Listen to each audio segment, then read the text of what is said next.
Today we have this 1967 Smith-Corona Corsair vintage portable typewriter. I'm going to show you how to use all the functions and make sure they all work.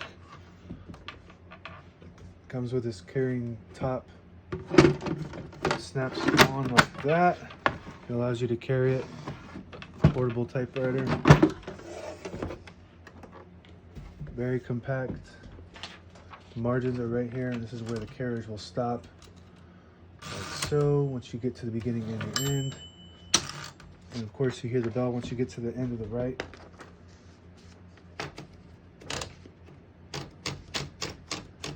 And this is your paper bale that holds the paper down.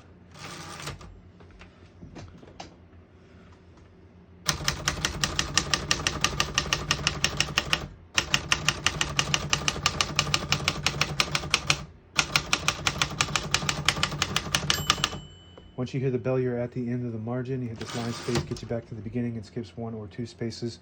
Right now we have it on single space, but if you want double, you just flip the switch down. There's a 1 and a 2 there, and it'll skip 2 when you hit the line space instead of 1. Right now we're going to keep it on single and finish. As you can see, all the keys type nice and none of them skip or stick. I'll type Ascends in red on the next line. To switch from black to red, you just flip this switch up here on the right, and there's dots here that tell you what color you're on. When you switch it up to red, it'll just hit the bottom portion of the ribbon.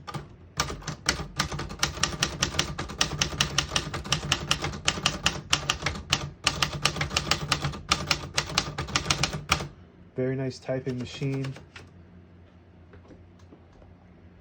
Very impressed on how good this types for how compact it is. They made these machines, they manufactured these really well back then. They can't make them this good anymore without losing profit, because they'd be too expensive to make these days.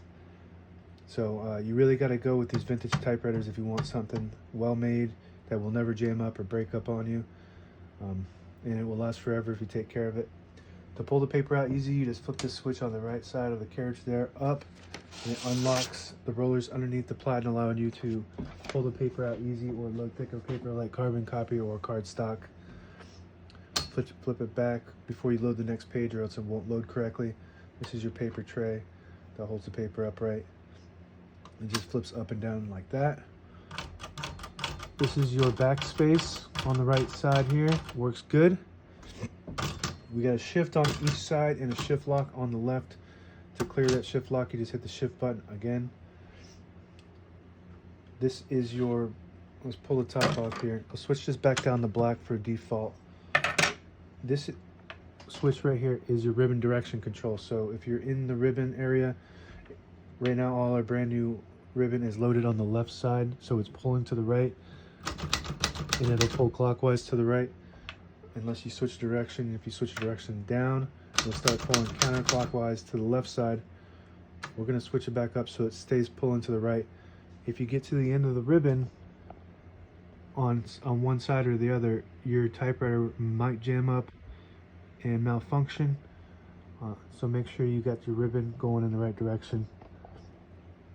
And there's a touch control too on this left side here. L and 8 through H. So that's your tension control when you hit the keys. Right now it's on low, but if you want high, you flip this down like that, and it just creates more tension when you hit the keys. I like it on low, but you can use whatever you like. Try it out. And here, let's move that back up to low. Put the top back on. Just flips right in there like that. And snaps in. And this is your right carriage release.